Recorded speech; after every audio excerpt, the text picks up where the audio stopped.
Hello and welcome to Distant Replay.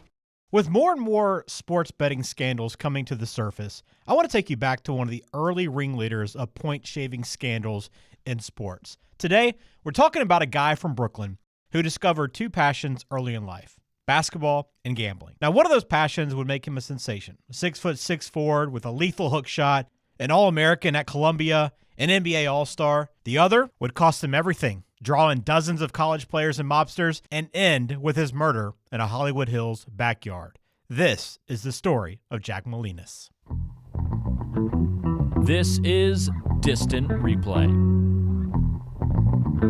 Welcome in for another episode that marries sports and true crime. And today we talk about Jacob Jack Molinas, who was born on Halloween, 1931 in New York City. Today's show will reference a number of different articles, which I'll share in the show notes as well for you. We pulled all that together to tell you this story today. But let's take you back to his childhood to begin things. He grew up in a Jewish middle-class family that ran a bar in Coney Island. His father, Louis, was a Turkish immigrant. His mother, Betty, ran the household while helping at the bar as well. And as a child, Jack hung around the bar. He listened to gamblers, he listened to racketeers tell all of their tall tales. And those conversations mixed with the atmosphere in that bar, it all fascinated him and planted the seeds of his lifelong attraction to gambling. Now, at the age of 12, he fell in love with the sport of basketball. But around that same time, he also became captivated by wagering. He ended up going to Stuyvesant High School, one of New York's elite public schools, and he led his basketball team to the city championship in 1949. He was tall, he was a very strong athlete, had a very high IQ, and his classmates remembered him as a charming and quick-witted. Now, in the summers, the Molinas family rented a house at Coney Island, and Jack spent his days playing pickup games on the blacktop and at nights soaking up the stories in his father's bar. Now, his talent really blossomed at Columbia University, where he captained the Lions, and he set scoring records and rebounding records as well. So he was a very top talent in the sport. On February 19th, 1953, he scored a school record 41 points. It was an 81-58 win over Princeton. He was the Ivy League's top scorer in the 52-53 season, and he led Columbia to the conference championship. Professors and teammates praised his intelligence, and one biography claimed his IQ was 175. Yet, off the court, he was becoming more and more involved in sports gambling. Author and former player and coach Charlie Rosen wrote a book called The Wizard of Oz. Great book. You might have read it already. If not, probably worth checking out. But in that book, he has a good quote. In it, he says, "To Molinas, playing in a rigged game was more exhilarating than playing it straight. Was it time to kick a pass out of bounds or get called for a 3-second violation? Or should he go on a scoring binge to make his own statistics respectable? Molinas loved the idea of playing so many secret games at the same time." And that's kind of where the addiction began. Now, despite his gambling, the Fort Wayne Pistons selected Molinas with the first pick of the 1953 NBA draft. So at 22, he was the league's highest paid rookie and quickly proving his worth. He averaged 11.6 points, 7.1 rebounds in 32 games, and earned a spot on the 1954 All-Star team. Coach Hubie Brown, the legendary coach, later called him flat out one of the best players ever. And his teammate Don Meineke said he was the first forward who could handle the ball like a guard. Now, off the court, he was a magnet for women and the life of a party. As you would imagine, a star athlete at the height of his game. He drove an oversized car, always picked up dinner tabs, and flashed big bankrolls, which raised suspicion that he was living far beyond an NBA salary at the time. Private detectives hired by NBA president Maurice Podoloff traced Molinas' phone calls to a Bronx candy store that acted as a front for a bookie. There they discovered he placed bets of up to $500 on at least 10 Pistons games, and Molinas admitted betting on his team to win and insisted he never threw games. Quote, "At no time was there ever a payoff to throw any games," he told a Bronx grand jury. Nonetheless, Podoloff suspended him in January 1954 and refused to reinstate him. He once said privately, "He has a high IQ, but absolutely no sense of right and wrong." Now, the suspension effectively ended Molinas' NBA career, and he was obviously upset about this and bitter about his experience with the NBA and their decision, so he decided to become an attorney. He enrolled at Brooklyn Law School. He earned a law degree and joined a Manhattan firm working towards this lawsuit against the NBA, which came to fruition in 1959 when he sued the NBA for $3 million seeking reinstatement, but the suit was dismissed in 1961. Now, this takes us to the next phase of his life. Barred from the sport he loved, Molinas poured his energy into gambling and hustling. He teamed up with bookmaker Joe Hacken and a network of fixers to create a nationwide point-shaving ring. They targeted college athletes who were outstanding players but also in financial difficulties, as Molinas liked to put it. He sought out players struggling to pay hospital bills for miscarriages, sick siblings, or rent. He would soften them up with free dinners, nights on the town, liquor, even prostitutes, and sometimes he even arranged for players to be drugged before games. That, according to Sports Illustrated. Now, the fixers would use coded language. They'd tell players something like, go less than 4 o'clock, which meant to win by fewer than 4 points. Now, Molinas would signal from the stands or call players at payphones before games. You can envision those phone calls, right? The light, the film noir kind of look with him maybe in the shadows, but that was happening. And in one early scheme, he and Hacken fixed a 1952 game between Columbia and Holy Cross. A note left for him at halftime simply read, Joe sent me. And in the second half, Molinas made repeated mistakes and Columbia lost in overtime. And he and Hacken pocketed about $10,000 each. Between 1957 and 1960, their operation involved roughly 50 players from 27 colleges. And by the 60-61 season, authorities had uncovered the ring, leading to 37 arrests at 22 different schools.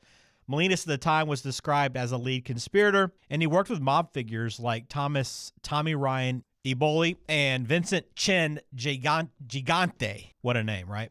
Now, high-rolling gamblers such as Frank Rosenthal financed wagers on the fixed games, and Manhattan District Attorney Frank Hogan accused Molinas of being the secret ringleader of a scheme involving the 47 players from 27 colleges in 17 different states. This was one of the biggest match-fixing scandals of the time, really, and you go all the way back. This kind of was the biggest one, I think, when you look back over the course of how things have developed. Now, the collateral damage was enormous. Just look at the story of future Hall of Famer Connie Hawkins. He got caught up in this, pretty much blackballed from his best years from the NBA, made a career in the ABA before coming over, eventually becoming a Hall of Famer. There was also Roger Brown. Now, these guys accepted small loans from Molinas and Hacken, but they didn't even throw games. They were just a part of this. They had taken money thinking, okay, these guys were just kind of helping me out. They wanted to throw a little support for athletes, but didn't matter. They were part of this. They were caught up in everything else that was happening. Their names were brought up during this scandal, and they were expelled from their colleges and barred from the NBA for years. Now, Hawkins, when he explains it, later said that he thought Molinas was just a friendly older player who bought them meals and offered a little bit of cash, never realizing he'd be implicated in a gambling ring.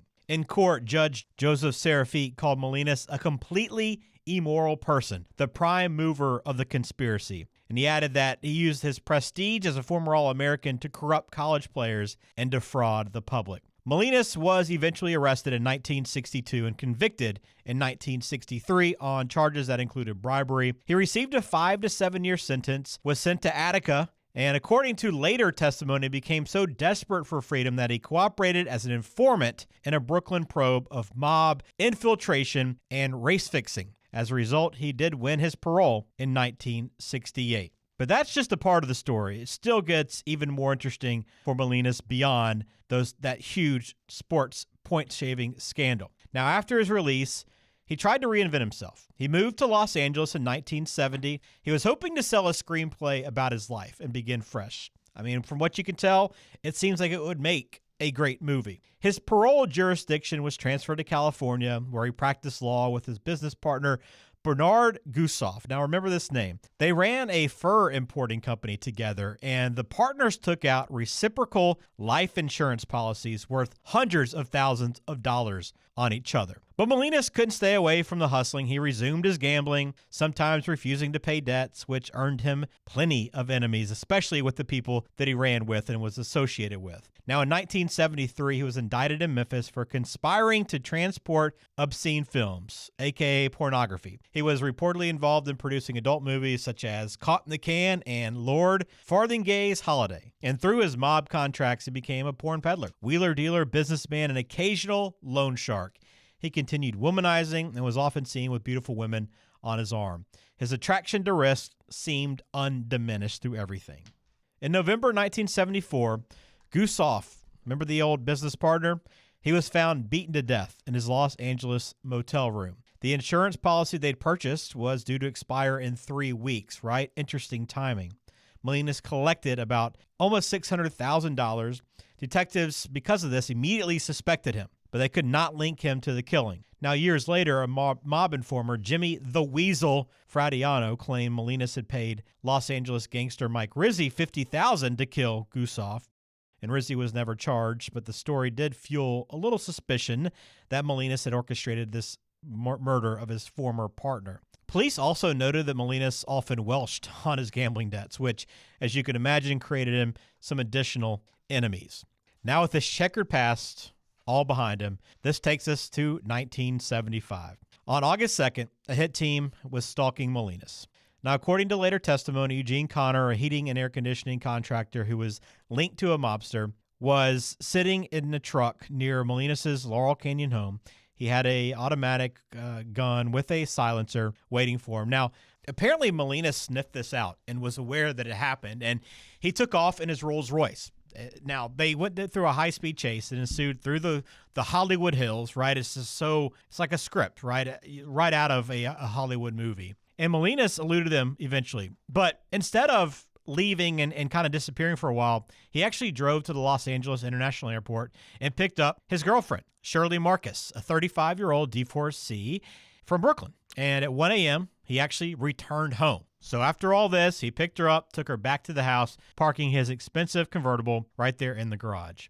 Now, around 2 a.m. on August 3rd, Molinas and Marcus walked into the back patio. They looked at the city lights, admired the view that they had. Even the quote of him saying, "Isn't this the most beautiful place you could live compared to Brooklyn?" At that moment, a gunman behind a neighbor's wall steadied the long-barreled .22 caliber pistol and fired. The bullet tore into the back of Molinas' neck, and he died instantly. Marcus was grazed and later died 3 years later in New York of a drug overdose. And Molinas' dogs were barking wildly at the time, and despite that, there were no witnesses. His mother, Betty, had been visiting from New York and was staying in Southern California at the time as well. Now, police initially believed the killing was linked to the Gusoff case or gambling debt, as you would imagine. Homicide detectives noted that Molinas had many enemies across the country due to his gambling and loan sharking. 9 months earlier, he had collected the Gusoff insurance money. Friends said he refused to share it with anyone, and investigators suspected mob ties and a possible revenge motive because of this. Maybe he had some debts that he decided to not pay, even though he had come in to this money.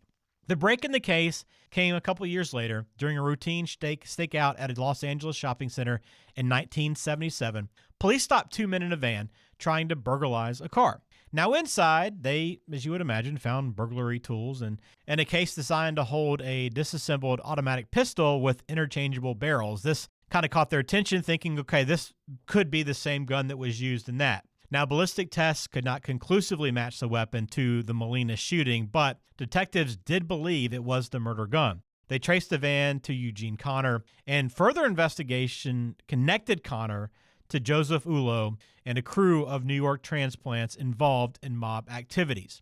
2 of Connor's accomplices agreed to cooperate, telling prosecutors that Connor shot Molinas at Ullo's request for a mere $1,000. They said Ullo's motive was a mixture of greed and revenge, and Molinas had welched on a $50,000 gambling debt and then refused to pay his share after the insurance payoff. Ullo wanted to collect that debt, and he also wanted to send a message with the murder.